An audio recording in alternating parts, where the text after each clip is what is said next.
Hi everyone, and welcome to another edition of Cosmos with Cosmos. As always, I'm Mike. I'm Liz. And that's all. That's all we got Just today. Us. Brandon is on assignment. On Halfway around the world. Yeah. I hope he's sleeping right now. It sounds like it was a late night for him. Anyway, welcome to the show. Today we're going to be talking about the multiverse. This is going to be it's going to be a hypothetical, theoretical, philosophical, basically it's going to be mind-melting. Yeah, mind-melting episode of what? Wait. Huh? What? That's pretty much going to be my reaction the entire time. Well, yeah, I mean, we'll see. We'll see how it goes. But anyway, before we get started, a few things. Follow us. Oh, actually, what are you drinking? That's what it is. Oh, you want to do drinks first? Yeah, I'll get to the other part that we talked about earlier. Oh, okay, okay. I am drinking the MultiLiquor-verse. That's what I'm drinking today. Basically, we got good old-fashioned your bourbon, your amaretto, your gin, multiple liquors, and orange juice. Yeah, orange juice, bourbon, amaretto, gin. Yeah, I got it. Yep. I did it. Yeah, I was looking at a comment and missed the first one. So yeah, and this drink that you've had has caused problems in the past. So we'll see how it goes. We made an effort. We made a conscious decision to have multiple liquors in our drinks. multiple liquors in our drinks. With the this is gonna kill us. I think. I am having the multi-worlds of alcohol. Sounds very Disney. Welcome to the multi-worlds of alcohol. Yes, and let's see. Mine has gin, rum, peach vodka, tequila, triple sec. Oh God.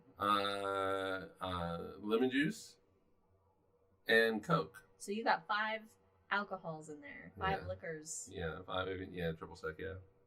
Wow. All right. Anyway. So this is very dangerous, and so those are our drinks, and all right. So follow us on all the things. Twitter is Drinking Cosmos, and on everything else is Cosmos with Cosmos. There we go. You did it. And be sure to rate us on all the things. Subscribe. Do all the good things that we want you to do, and basically just follow us and tell all your friends. Don't forget, after this episode, we have the hangover. And also don't forget that every other Wednesday we have the shot. I don't know what went up this. Did we put one up this Wednesday? The most recent one might have been Jocelyn Bell Burnell. Oh, that was me. That was mine. I believe. That was mine. All right. I'll have to listen to how bad it is. Oh my God, stop. All right, so as always, we have a few things that we would like to promote. Promotions. Yes, one, Katie Davison, Wildixia. Wildixia. Yeah. On Etsy. Make your way to Etsy and her store and grab all her amazing things. Also, she's going to be at the Digital Users Group Conference, not in person, but her visuals will be on the dome for all the Planetarium world to see. I definitely have to finish it and submit it. You do. You do.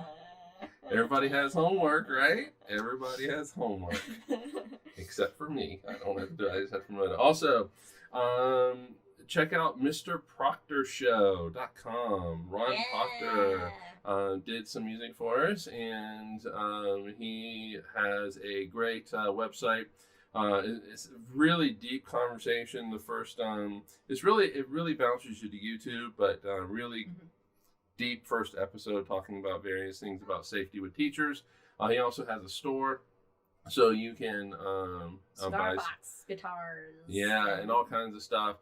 And you can support him.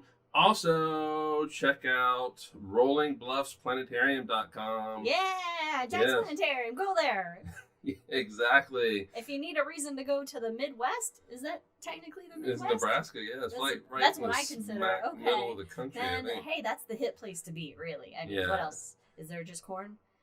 Corn and an awesome planetarium? Aren't they the Cornhuskers, the college? Is that? Yeah, but anyway, check that out. And if you do happen to be in Nebraska, please make your way to Jack's site and let him show you the universe. All right. As always, we have a few rules. If a dog barks, take a drink. Yes.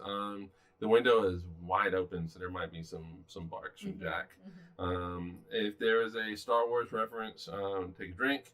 And of course, as always, if there's a Lord of the Rings reference, as always, take a drink. We are going to begin the show with a drink, with a toast to Nichelle Nichols. Oh, to Nichelle Nichols. I open Twitter first thing, and I find out that Nichelle Nichols has passed away. At the age of 89 years old. She was a trailblazer and pioneer of women for women of color in TV, and actually to become astronauts. Yeah, just a huge inspiration. Yeah, so Mae Jemison, astronaut, she inspired her to become an astronaut, and she was instrumental in naming of the space shuttle. The first one was not Columbia, was not Discovery or anything like that. It was Enterprise. That was the first one. That was the one that they used to test things, and she was very instrumental. Wanted to leave Star Trek. Martin Luther King Jr. was like, nope. I was like, no. Nope, you need to do it. You are an inspiration. This is an amazing opportunity. Yeah, and like, all right, and she knuckled down and you can't tell him no. So, all right. So, to Nichelle Nichols. Yes, and maybe in another universe, she's still chilling around. That is a very damn good segue. That's what we're hoping here. All right. So let's talk universe. Yeah, universe. Universe is a pretty all-encompassing word that we've made. The thing is, though, universe has uni in it, which is like one, singular. And for the longest time, that's what we thought, and that there was just a single universe. There could be only one. Just like there could be only one Earth. There could be only one galaxy. Yeah. At least we have proof that there are other galaxies and other planets and things like that. There can only be one Highlander. That's the only thing there can be one of. All right. So let's actually begin with a definition. This is from Merriam-Webster. Okay, so this is an official definition out of the dictionary. So basically, the universe is all of space and time, and all space and time and all matter, energy, and information that fills it. Easy enough. And so it's everything. So everything. And our universe began about 13.8 billion years ago in what we call the Big Bang. Misnomer. It is very much a misnomer. And also, it's a very successful theory.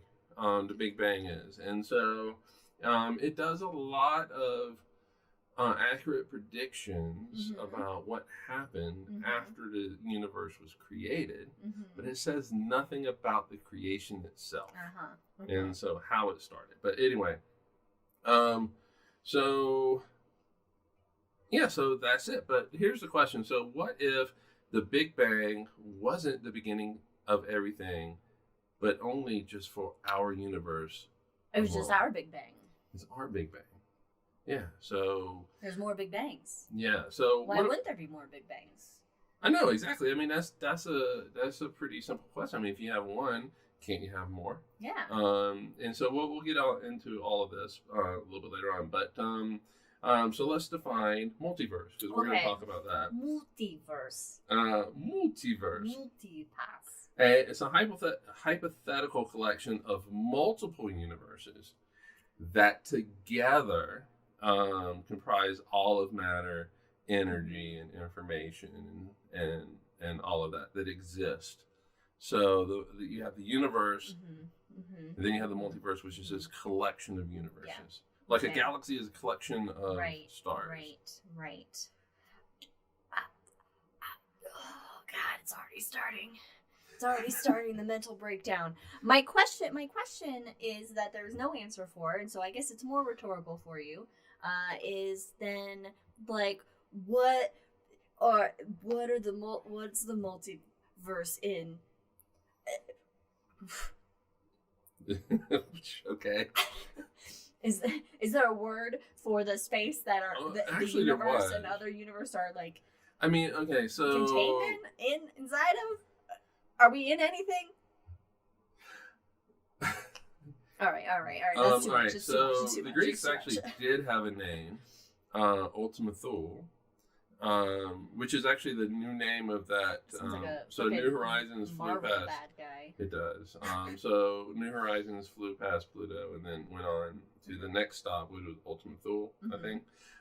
But the Greeks actually had a definition for Ultima Thule, which is what basically held the universe. Yeah. So it really melts your brain because then it's like, okay, because you're talking about things we really can't visualize, conceptualize. It's all just kind of and our brains just were not have not evolved to think about these things. I mean, I can't even estimate like what an inch is it.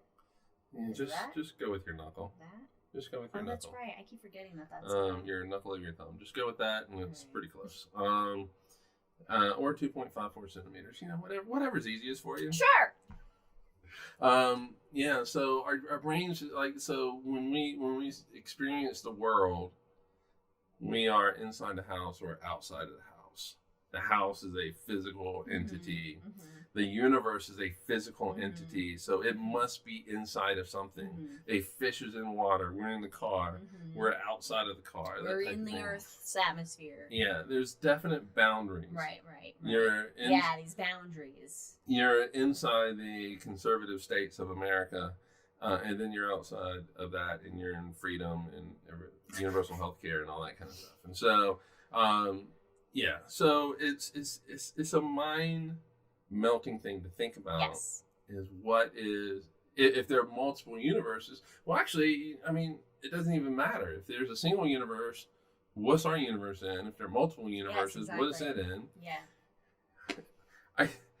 I always so we created a show called Planet Hunters, and the way that I wanted to end the show after the credits was a big wall of snow globes, and each one. Oh yeah. Each one had its own, like Men in Black.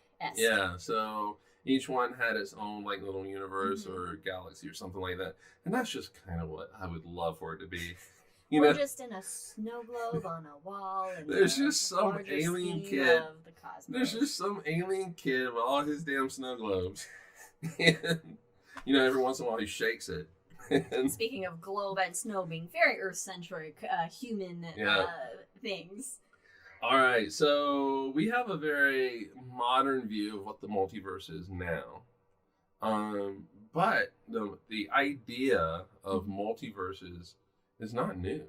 Let's go back to the ancient Greeks. Yeah, this is before we even knew that galaxies were a thing. Yeah, so the ancient Greeks, and in particular the atomist, so the guys who thought up of the concept of the atom, they said that basically the atomists were like, you could cut things in half and eventually you get to something that you can't cut. And then it's the smallest thing, and it's the atom. And so we create eventually, chemistry, and they're like, hey, we have these atoms. And then we find out the atoms can be cut in half. They can get even protons smaller. And electrons and eventually neutrons. And they're like, hey, that's it. Wait a minute. And then you go into just the quarks and the muons and the leptons and the big and small and strange and charm and. You're doing good. Okay. Top, bottom, strange, charm, up and down. Charm. And then now it could be strings. which is supposed to be the the very bottom. Is string theory, which this is just, I mean, clearly I'm asking this with no context, and we haven't discussed what string theory is. Is that a unifying a philosophy? Well, right now it's a philosophy, but I mean, I think we're getting to a point where we're going to be able to start testing things on the fringe of string theory, and that's going to be a very important thing. Gotta be able to test shit. If you can't test it. Which we'll actually talk about with regards to the multiverse in a little bit. But so the Greeks, they believed that infinite parallel worlds arose with the collision of atoms. So every time an atom would hit, boom, you would get this parallel world that just springs into existence. It's kind of like cells. Kind of like what? Cells. Oh, yeah. Well, no, that doesn't make sense. But like, like in the sun, hydrogen atoms slam together hard enough and you go boop, and you get stuff coming out. Anyway, all right. Yeah. You do get things that come out, but all right. And then Chrysippus? Chrysippus? See? Chrysippus. Okay, I'm gonna let you say it. Chrysippus. I majored in physics, so I wouldn't have to say things. Chrysippus. Anyway, 3rd century BCE. He believed that the universe was basically cyclical. It came in cycles. Cyclical? Yeah. Big Bang. It evolves. Big Crunch, which leads to a Big Bang. Big Crunch. Oh, okay. Type thing. So cycles. Edwin Schrödinger. Of cat fame. I like that you have of the cat fame. Of the cat fame. Is it alive? Is it dead? It's both until you observe it. Yeah, he said it. His theory, and this was actually to a group. So he was actually speaking to a group. He may have meant this in a joking fashion, in a jocular fashion, but in joking, but he actually said that his theory describes several different histories that are, quote, not alternatives, but happening simultaneously. Everything, everywhere, all at once.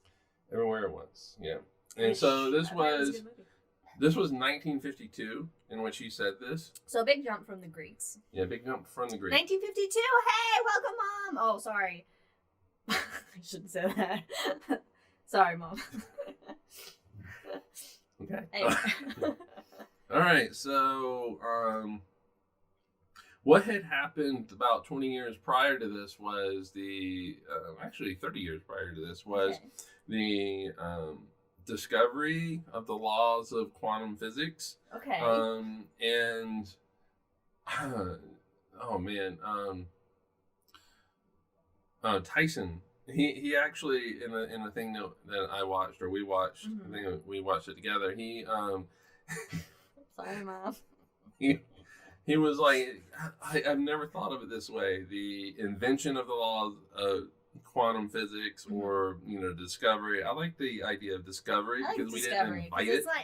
It's like really, the Big Bang kind of decided on that. Yeah. Kind of invented that when it happened because it could have gone any really innumerable number of ways. So we just make shit so that we can find shit out. Oh no, my iPad's gonna. We discovered the laws of the small, the laws of quantum physics, which describe the very tiny sizes and dimensions of the universe, so atoms and things like that. Very successful theory, and quantum physics doesn't.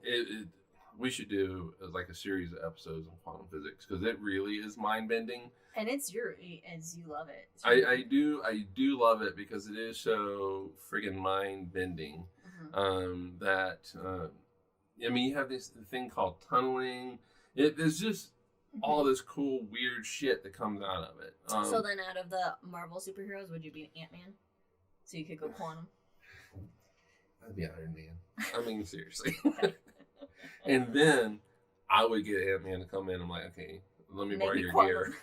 I'm going quantum. Going quantum, folks.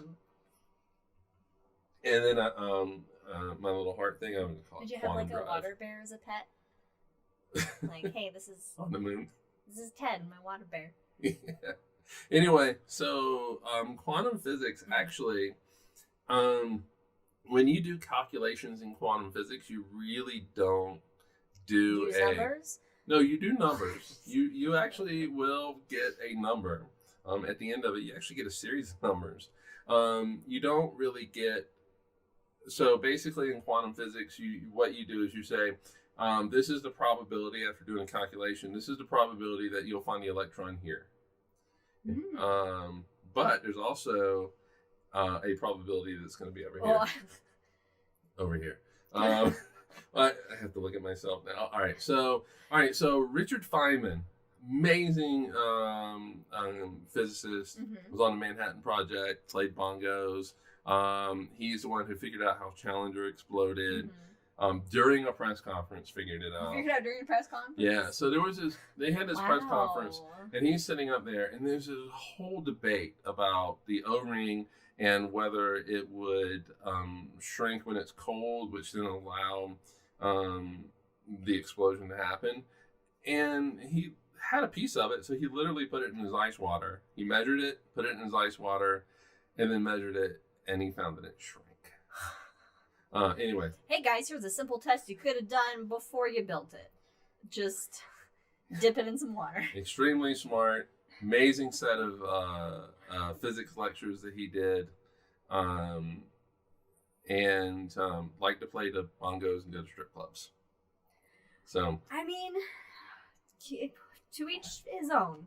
Yeah. So You Richard Feynman basically came up with this idea called QED, which is quantum electrodynamics, and he basically says that if you have so if this microphone shoots a photon to me and goes into my eyes, which is allowing me to see it. Oh, most of those 99.999, a lot of nines, get to your eye, will go straight to my eye. Oh, but there's a couple that are like, fuck this, guys. Yeah, Let's get out some of of them will actually do this little kind of arc that gets to my eye, but there are like 1 in a gazillion that says, fuck all this, I'm going to the other side of the universe and come back around.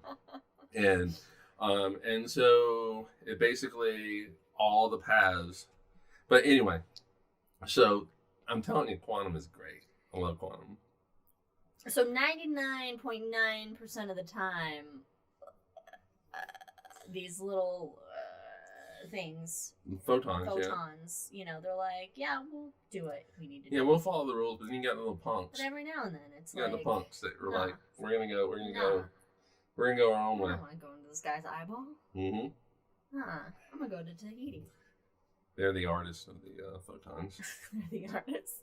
All right, so let's get back to the multiverse. Multiverse, yes. Okay, so I'm assuming with the multiverse, then we got a lot of weird quantum shit that needs to happen. Well, you do. You do, and there's actually a couple of different interpretations of the multiverse, and one of them is quantum. Okay. And that's the multi-worlds view of it, and that came about in 1957 by Hugh Everett.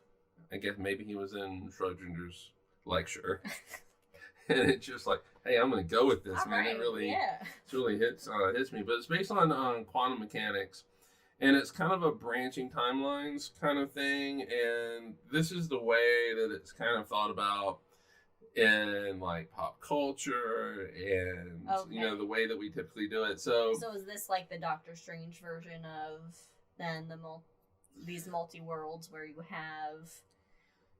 Yeah, so basically think of it this way. So in this branching timelines and this multi-worlds way of doing things, you come to a stoplight. You have 3 options, really you have 4. I'm waiting. You can put it in reverse and go backwards. Okay. You can go right, straight, or left, or to the left. I can make a U-turn. Which is going, okay, 5. I did say going backwards, put it in reverse, but okay, we'll say 4, make it a U-turn. So Let's just make this really simple. Your choices just turn left or right. Okay. And so you turn left. And because that's Satan's way with left-handedness. Yeah. All right, so no, you turn left, but basically a whole new universe pops up in which you turn right.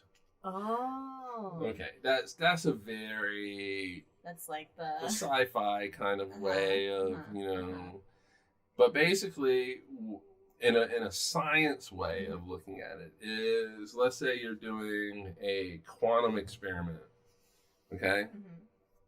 And so you're doing an experiment, and here on Earth we get a result. And so, but quantum physics says that, like I said, really, when you do the calculation, it really boils down to that this is the probability that something's going to happen. In physics, we do an experiment and we get a result. And with quantum physics, we say we're collapsing the state vector, and that's what gives us the particular result that we see. However, in quantum physics, there's this whole spectrum of results that might happen. There's a lot of probabilities of different things that could happen. So in this universe, you get one thing that happens, but in another universe, the exact same experiment that you're doing, another result happens. And so each universe gets a single result in this experiment. Does that make sense? It's kind of a mind-melting kind of thing. So we get result A in this universe, but in another universe, they get result B, which is another probability result that you might get from this exact same experiment. In another universe, you get the result number C, or letter C, whatever, result C, D, so forth and so on, until all of the probabilities are exhausted. And so in our left-right, turn left-right, there's only two possibilities. You can either turn left or turn right, so you really just have two universes. But for these, in a science way, in these quantum type experiments, I mean, you could have infinite universes. And in fact, with the multiverse, with the multiverse, it's either going to be, with the universe, it's either going to be one universe, the one that we live in, I would hope, or it's really going to be an infinite number. It's not going to be something in between. It's not going to be, say, like 10. All right, so we're going to cap out at 10. No, it's going to be an infinite number of universes. Which is, I hate infinities. I hate them. But who am I? And there's a quote that I found that I'm going to read at the end, and it sums it up. So my hatred of infinities really doesn't matter in the end. The universe is going to universe. Jack says, collapsing probability was part of Hitchhiker's Guide in the Improbability Drive. Yeah. I want to turn into yarn. Yarn? That's what you would pick? It's rather than the flower pots. Okay, no, I got you. All right, well, yeah, so the question then becomes, where are these universes? Where are they? Yeah. Can they hear us? So where are they? Well, the thing is they could be happening in the universe. All these things could be happening in a universe that is literally the diameter of like a proton away from us, but it's in another universe. It's in another dimension, and we can't experience it. It's like right here. It reminds me. I was thinking about this. This just came to me while I was in the shower. Isn't that where it always happens, right? Yeah. I was thinking about this. So there is a Star Trek Next Generation episode, two-parter, Time Zero Part 1, Time Zero Part 2 takes place in San Francisco in 1800s. Oh, it's Twain. This is the Twain one. This is a Twain one. Yes. It is actually one of my favorite Yes, I love the episodes. Twain one. And so they go down to this planet because these dudes are like stealing souls out of people. Yeah, basically. they need the life force from the people. Yeah. It's the only thing that matches well, or whatever. It's the only thing they can eat. The best nutrition. It's the only thing they can eat. And so they come down and they just change the temporal something or other. Oh, yeah, the frequency or whatever. Yeah, they're in, by like, just different... temporal variance, by just a slight little thing. And you have all these things that are occurring in this exact same space. It's just that you're out of sync with each other, and so you don't experience, they didn't experience it. But I mean, like, but even if it's like a different dimension, isn't that still like in our... I don't think you can think of it that way. Okay. I think you can't think it. I don't think that... I can't think of our universe as like just it's one... It's just a thing. Like it's its own thing in a region of space. You can't think of it... Loosely. you can't think of it as a fishbowl. Yeah, okay. And, you know, in sci-fi, they always like to say, oh, you're thinking linearly. You know, like the Borg or like, oh, you know, you silly humans just thinking, you think so linearly. Yeah. And we can't think that way. Okay. If there was just a single universe, yes, you could think that way. Whereas like, it's just like a big fishbowl and everything. So it really is kind of like everything, everywhere, all at once. Yeah, and that's a quantum way of looking at it. Okay. There is also the way of looking at multiverses, and which is, I think, pretty much the one that most astronomers like. And I'm going to go out and say that they like this because it is inherently an astronomy theory, or stems from an astronomy theory. And so it's not like you have a lot of quantum physics that physicists that are, you know, I mean, they're looking at it, but, you know, this is inherently an astronomy thing. And so I think astronomers are going to gravitate to it. I was going to say gravitate towards it. And this stems from inflation. So not the monetary kind we're experiencing now, folks. No. Oh my God, I went to this grocery store yesterday and there was things. Oh, I just wanted some Miracle Whip. That's all I wanted. And it was like $7. It was $7. Jesus. But then I was like, you only live once, and I got a little one. But we're talking cosmic inflation. Cosmic inflation. And so the Big Bang is really good at describing, you know, what happened after our universe came into existence 13.8 billion years ago. But there are some issues. There's three main issues with it. And for one thing, it doesn't explain the flatness of the universe.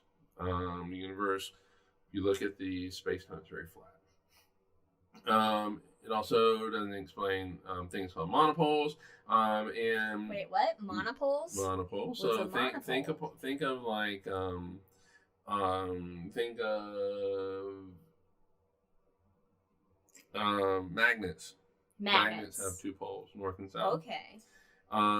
You can also have. You can have just a north and just a south. In theory, in hypothesis, we haven't discovered such things. But then everywhere is just up or down. Yeah. So okay, I just. You saw Jack's. I saw Jack's comment for a recipe for homemade mayo. Yeah. Please do send that. But also, everywhere we look, the universe is very homogeneous in appearance. Is it homogeneous or homogeneous? Homogeneous. Either or, tomato. So basically, it looks the same no matter where we look. Right. Just, you know, galaxies, galaxy clusters, black holes. Yeah. Just nothing funky going on at one end of the universe versus our end of the universe kind of thing. Yeah. So that we've seen yet. Stay tuned, James Webb. Oh, I know, right? So basically, inflation addresses some of that. Okay. And basically what inflation says is that shortly after the Big Bang, I mean, we're talking. Can you? This just came to me. This could be a very bad analogy, so I'm asking: could you make an analogy as like the Big Bang is like when you put a tablecloth on a table, you go, whew, and there you go, tablecloth, homogeneous pattern, and flat. And it's flat. No, okay. Moving on. This is what I bring to the table, everyone. I don't think it's. I think there might be something that might be a little better. Okay. Yeah. You got one? No. I mean, this stereotypical 2D balloon. Or the balloon right, the balloon and the dots. All right. Yeah, that's a fun one. God, we really need to get a balloon for that example. We do. But anyway, I mean, we're talking like a trillionth of a trillionth of a trillionth of a trillionth of a second after the Big Bang.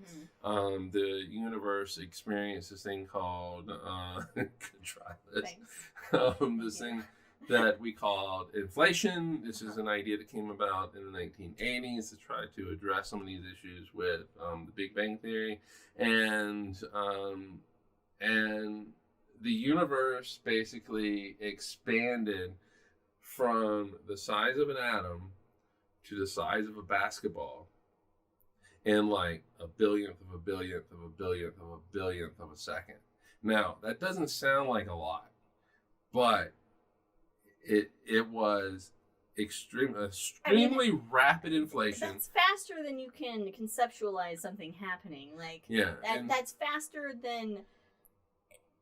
It's not even in the blink of an eye. Yeah. It's not even... Like, you wouldn't even see the transition. You wouldn't see... It would be like magic. It would be like it just appeared as a basketball or something. And going from an atom to the size... Yeah, and so... Yeah, and your brain can't even process it that quickly. Yeah. And so... It doesn't sound like a big movement, but it is, and it had incredible implications for the universe. Basically, just minuscule differences in temperature got stretched out to large, regions of space in the universe. Mm-hmm. And that has implications for the formation of galaxies, mm-hmm. which then, stars and all that kind of stuff. So basically it's like in that super fraction short period of time, our laws of physics were put in place. Yep. Essentially. But like a whole wide and infinitely, a number of different things could have happened within that small fraction of time where the laws of physics could have turned out completely differently. Exactly. And then in other universes we're getting there. Okay. We're getting there. Okay. Okay, so our inflation was a very minute, short period of time. Mm-hmm. Like Liz is saying, it did solidify the laws of physics that we experience and love and enjoy every day in our universe. Forces, what gravity? Okay, we'll get to it. All right, and so basically, all right, gravity, electromagnetic. The strong and weak force, they were all one. They were all one, yes. Mm-hmm. All right. So that happened for us. Mm-hmm. But inflation really could happen anywhere. It's not like it needs to be localized to a single point. So it can happen here, but it also can happen over there. And that inflation can last for a different length of time. Mm-hmm. Maybe it's longer. Maybe it's still happening as we speak today, but it creates its own universe over there. So it's like you have these little bubbles that are kind of popping up. And in that bubble, because inflation is operating in a different way than here, mm-hmm. then the laws of physics, the physical constants that govern the universe, like the gravitational constant and things like that, could be slightly different, which has great implications. Huge implications for things.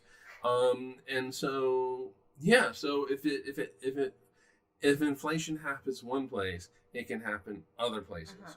And whereas the multi-world way of looking at the multiverse, and you're looking at your doppelganger, you're looking at yourself. You should never come in contact with your other universe self. That person basically can be right next to you in another dimension. That's how we get ghosts. We solved ghosts, everybody. Whereas your doppelganger in another universe is like many light years, gazillion light years away from you. Gazillion official new. And so yeah, it's a matter of proximity with those two interpretations of the multiverse. And so a couple things. I know that you're going to ask the question of, can you actually go to the other universe? No, not with the way that we understand physics now. Okay. So we need magic that doesn't exist, like Doctor Strange and his time stone. Or no, what stone did he use? We need a complete understanding of physics and a lot more engineering for us to be able to. I mean, because. Okay, magic. Things that we do today would seem magical to people 2,000 years ago, or even 1,000 years ago, 100 years ago. You know what? So just a sidebar, because that's what I do. But what were we watching last night? We were watching a movie, or what were we watching? I don't remember. Anyway, we were watching the surfing thing. Oh yeah, we were watching a surfing thing. Anyway, and they just showed a city, and it's just a city in Portugal, no, they weren't in Portugal. Anyway, they showed a city, a normal city, like think of New York City, San Francisco. Okay. You get a city, right? And I was just thinking, I was like, like several hundred. This looks totally futuristic to somebody who existed, a couple hundred years ago. This would be like the Jetson City. Minus flying cars, which I'm still, come on, people. Waiting for. But, we do. Yeah, like when we fought the Revolutionary War, New York looked very different. Yeah. Charleston, South Carolina looked very different. Yeah. But anyway, so basically a lot of physics is firmly established now would have to be wrong in order for us to visit another universe. I would say let's get people to like Mars first before we try to go into other universes. But the question is, would you actually want to do that? No, probably not. No, because if you go to another universe, remember that the constants of physics, because the inflationary multiverse is probably the more, if there is a multiverse, that's probably the route the more probable. But the constants of physics, the laws of physics are probably going to be different. And so let's say you go into this other universe and gravity is different, or the strong force is not as strong to where there's nothing holding you together. Well, but okay, all right. What I was going to say was the strong force is much weaker in that universe. And the strong force really determines the size of atoms. The strong force is in such a way, there's a reason why the periodic table really only goes up to 100 something. And that is basically defined by the strong force. The weak force is actually able to kind of overcome that. Isn't the weak force technically stronger than the strong force? No, the weak force is weaker. Oh, okay. The weak force is weaker. It operates on a larger scale. The strong force is operating on a small scale. Yeah, very, very small scale. Yes. But the weak force actually operates a little bit bigger. Okay. But not much bigger, but a little bit bigger.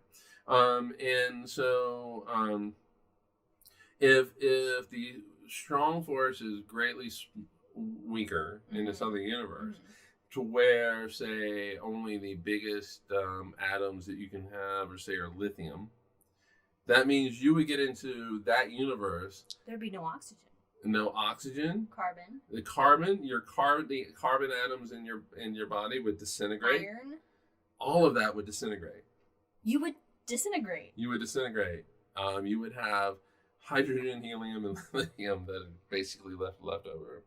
That's an extreme example, but or maybe gravity is so much stronger there.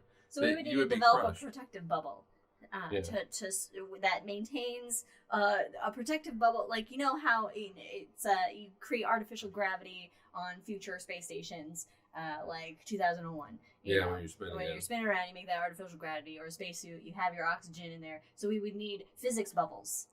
We would need our universe physics bubbles that keep our physics together in the bubble. Yeah, and can that bubble withstand the change in physics, the laws of physics? Well, I don't know, because we are nowhere even near contemplating that question and that technological advancement. Which leads to the question of, is there proof? Short answer is no. No proof. No proof whatsoever. Hence why this is very hypothetical and philosophical. Yeah, so there is a spacecraft called the Wilkinson Microwave Anisotropy Probe, the WMAP. WMAP, that's what you can just call it, the WMAP. And basically what it does is, what it did was it looked at the cosmic background radiation, and that's the energy left over from the Big Bang. Yep, it's the afterglow. And it smoking a cigarette. It basically looked at the afterglow of the Big Bang. It measured these very, very small temperature differences within that cosmic background radiation. And we're talking about very, very tiny differences in temperature. So when they say there's like hot areas and cold areas, it's not like it's not like the temperature of our house right now versus putting your hand in the freezer. It's not like that at all. It's I mean, it's like a tiny, I don't know, it's like a thousandth of difference, a thousandth of a degree of difference, 10,000th degree. It's interesting how when you talk about the universe in this way, the universe is so fucking huge, right? But to understand the universe, you have to look at and think about the extremely small. Yeah, you do. Just the polar opposite of. Yeah, the laws that govern the universe are from quantum physics. That's why I love it. I mean, the best things are tiny, right, Katie? All right. So, in 2010, a physicist named Stephen Feeney claimed that he had found evidence in the WMAP of the existence of other universes. So basically, is this the temperature variations and the bumping? Yep. And so basically, universe was bumping in the night. Yeah, and so basically what he was saying was, all right, so the idea is that if you have all these multiple universes, sometimes they collide into each other. Yeah, sorry, bro. So boom, they hit each other, they bounce off, everything's good, but that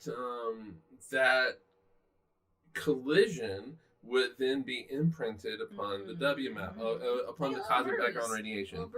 And so the WMAP should be able to see it. And Stephen Feeney was like, hey, I discovered it. A deeper dive into the WMAP found that there's no evidence. And so there's no evidence. So it peer reviewed, it was a no similar findings were found. Right. It was not a. Well, and this is the way science works. It was not verified. It was not verified. And, Stephen's fine with that. I mean, it's not he gets it. He knows science. He understands it. He's not going to be all butthurt and trying to be like, well, no, it's my way, the hard way. I'm sure he's disappointed. In fact, I would be, we're all disappointed. I mean, it'd be cool that there would be other universes, but to find that evidence. But we didn't find it. And beautiful example of how science works. Black holes, so pieces of black holes that separated into their own universe via quantum tunneling. Wormholes? No, that's a Einstein-Rosen bridge. These would have left behind. Quantum tunneling. Okay, that's like where, hey, on the off chance I could stick my hand through this fucking wall. Yeah, And so not by quantum tunneling is I hit the wall here, it stops my hand. However, if I do this a gazillion billion times, another real scientific term, my hand will actually go through it, and I will be on the outside of the house, and I will fall to my death because it's on the second level. I guess I would be hurt. you can grab the tree, maybe. Maybe. Quantum tunneling is a very real thing. It happens all the time. It happens inside of our sun and actually allows for nuclear fusion to occur a little bit easier in the hearts of stars. And so protons, as they are approaching each other, they feel the Coulomb force, electromagnetic force wanting to repel them and push them away. And so there's a lot of these collisions that are happening. A lot of the times the speed is fast enough to where they actually can get right next to each other and the strong force takes over.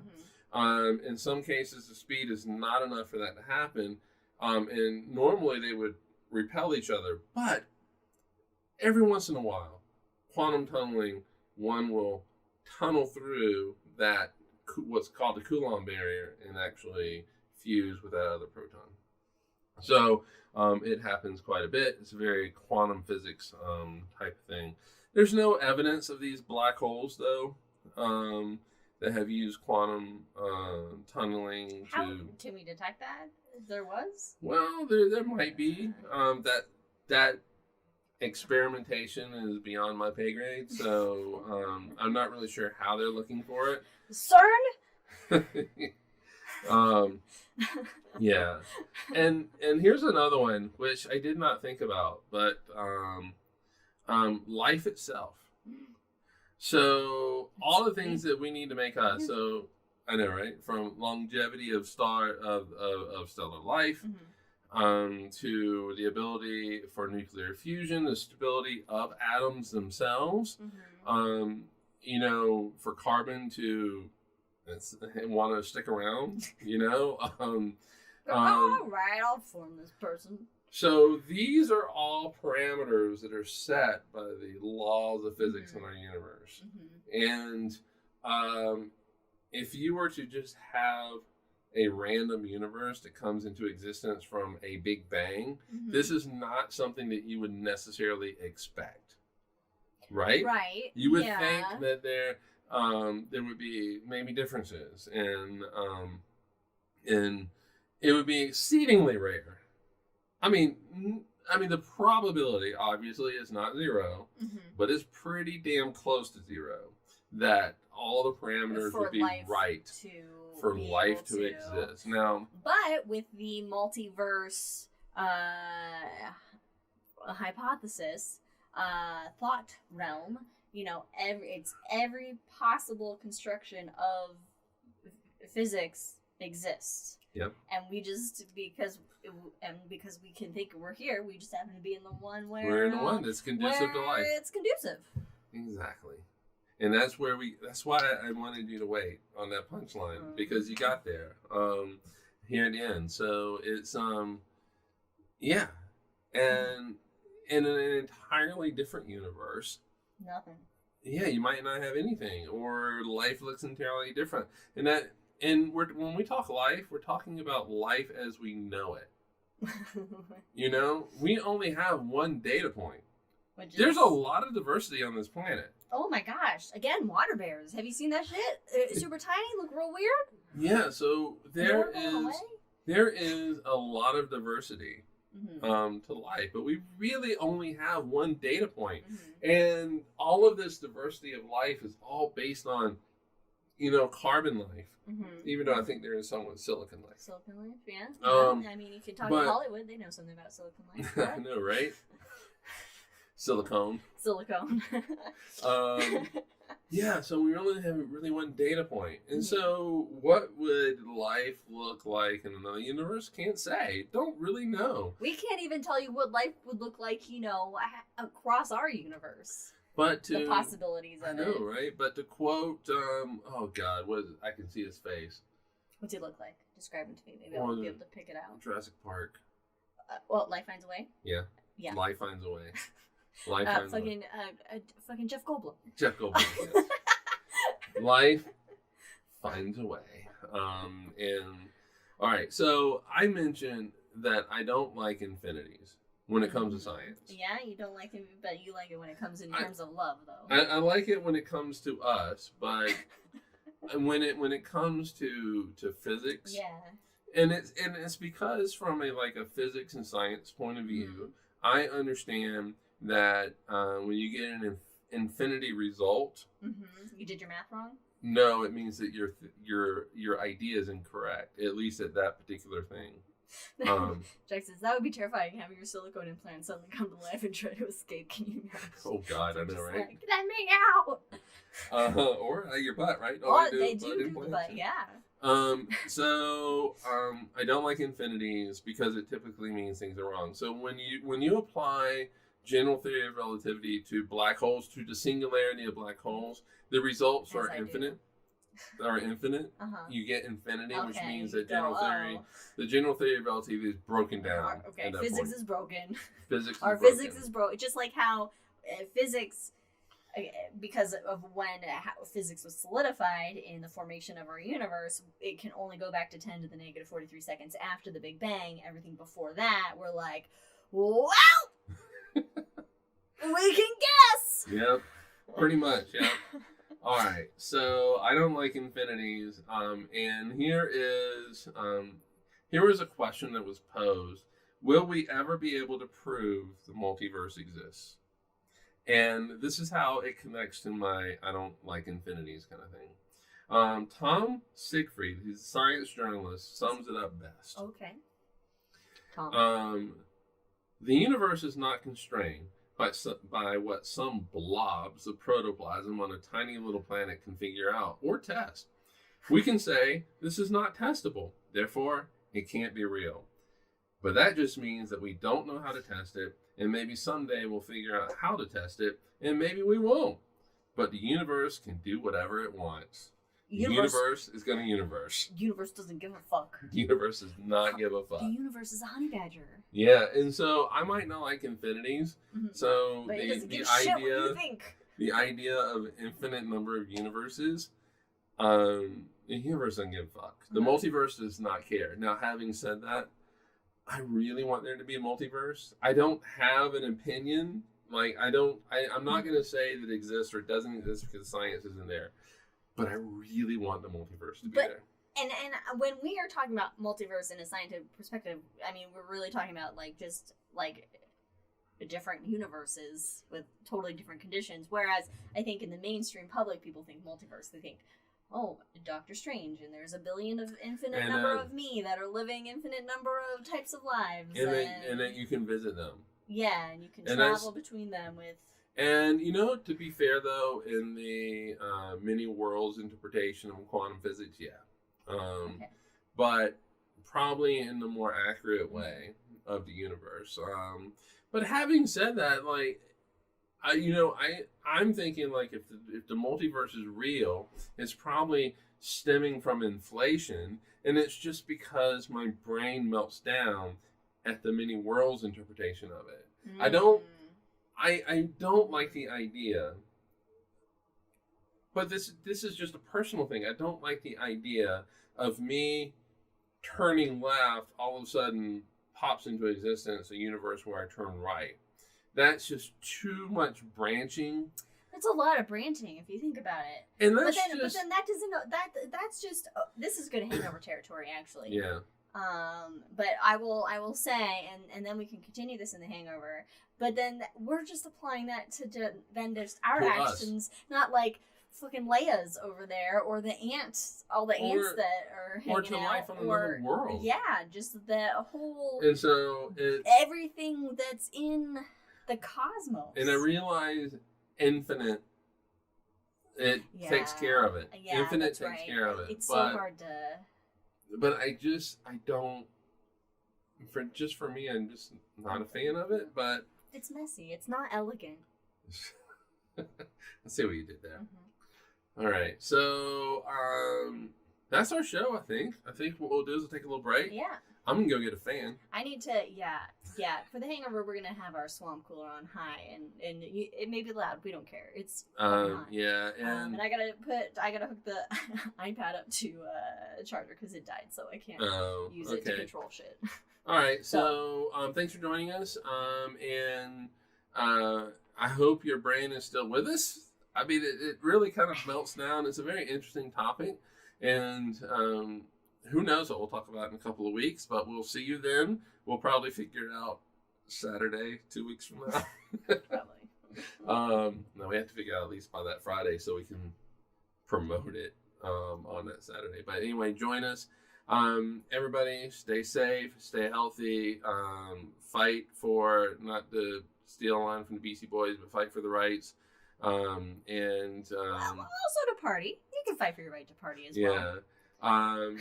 We're under assault. Many of us are under assault. And to Nichelle Nichols. To Nichelle, I don't have any more, but to Nichelle Nichols. Cheers, everybody. We'll see you in 2 weeks. Bye.